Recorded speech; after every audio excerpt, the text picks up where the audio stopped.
You think surviving against a Spartan means being stronger, faster, or more aggressive. But by the time you stand in front of one, the battle is already over. Imagine waking before sunrise, surrounded by warriors who move without hesitation, who don't waste energy thinking about what to do next, because every decision was trained into them years ago. You hesitate for just 1 second, and that single moment reveals the truth. You were never competing with a person. You were facing a system designed to remove weakness long before you arrived. And that's why you wouldn't survive even 10 seconds. Before the sun rises and before the air warms enough to soften the edges of the world, you are already awake. Not because you chose to be, but because someone else decided you should be. A firm hand closes around your shoulder, not violently, not urgently, but with a certainty that tells you resistance was never considered. You open your eyes to a sky that feels too wide and a silence that presses down on your chest, and you do not yet know where you are. But everyone around you does, and that is your first mistake.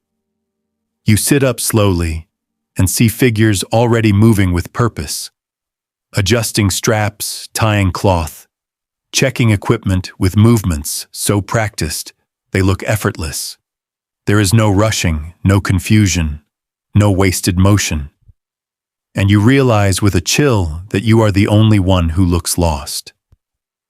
This is Sparta, not the version carved into stories or shouted across screens, but a quieter, colder place where strength does not announce itself because it does not need to.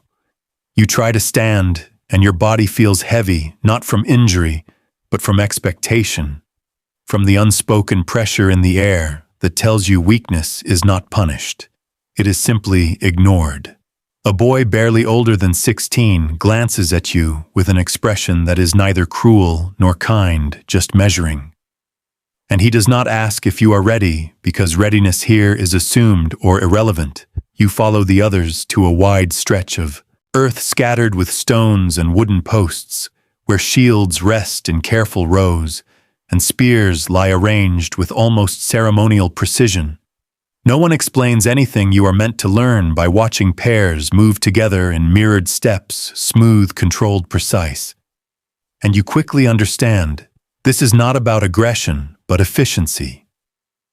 Every motion saves energy, every adjustment removes strain, and you feel clumsy by comparison. A sharp sound cuts the air, not loud, just final, and everyone moves at once while you hesitate for half a breath, and that half breath feels enormous.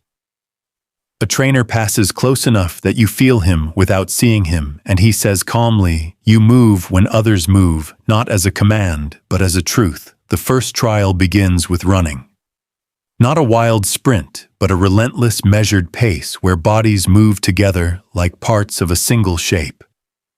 You try to match them, but your breathing grows loud, uneven, betraying you, while theirs remains steady, controlled, and you realize their advantage is not strength, but the absence of waste. Minutes blur into something shapeless. As shields are lifted and lines form shoulder to shoulder, each shield overlapping the next until the line becomes a wall, you lift yours and your arm trembles because your grip is wrong, not because the weight is impossible. Someone adjusts your hand without a word, and suddenly the burden shifts, becoming manageable. And you understand that knowledge here is physical, learned through repetition, not explanation. The formation advances step by step, the rhythm of movement hypnotic, and when you fall slightly out of sync, the line adjusts around you, not to help you, but to preserve itself. And that silent correction feels heavier than any rebuke. There is no shouting, no fury, no theatrical display, just discipline refined into habit during a brief pause. You sit by a stone wall, eating sparse food quickly, while a trainee beside you says, "Survival is not about fighting. It is about not needing to fight." And he leaves before you. Can respond pairs face each other next, without weapons, just motion and balance, and you are matched with someone smaller, which gives you confidence for a heartbeat, until he steps forward gently and you overcommit, losing balance as he redirects you with minimal effort. There is no pain, no humiliation, just clarity. Reset, try again and again. You fail in new ways, too fast, too slow, too tense, too uncertain, and you begin to see the pattern. This training strips away inefficiency until nothing unnecessary remains. As the day wears on, exhaustion settles into you like a fog while they continue unchanged. And you realize this pace is normal to them. Your limits are their starting point. Night falls quietly, lantern light replacing sun, and even rest is controlled. Shoulders loose, breathing, slow minds, alert, without strain, lying beneath the open sky. You understand why you would not survive 10 seconds against a Spartan, not because they are monstrous, but because they are systems shaped over years to eliminate hesitation, and hesitation is where you live. Morning comes too soon again and again, without ceremony, running formation, repetition, and slowly you notice details, how they scan without turning their heads, how they stand without tension, how silence itself feels deliberate.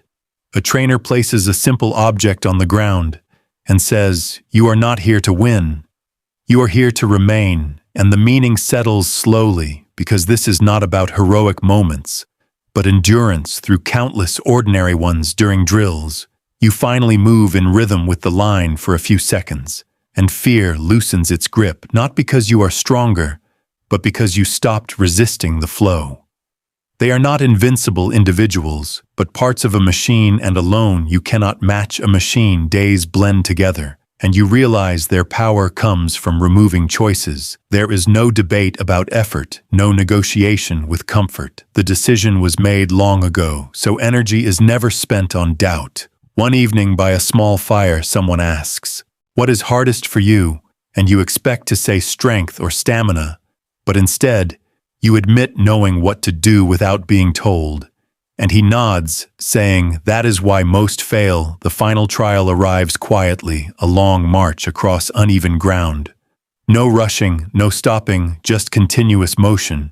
And you struggle, but do not collapse, because you have learned something, not enough to be one of them, but enough to understand them. They do not fight discomfort, they absorb it, and as it ends, you realize the battle you imagined never mattered, because the real conflict was decided years before you arrived. In every morning, they rose when they did not want to, in every step taken unseen and unpraised. By the time you stand before them, the outcome is already written. The story ends without triumph, without spectacle, just the understanding that survival is built invisibly through thousands of small choices. And as you watch them fade into the early haze, moving as one steady line, you realize they were never unbeatable, only prepared. And preparation is invisible until it is not.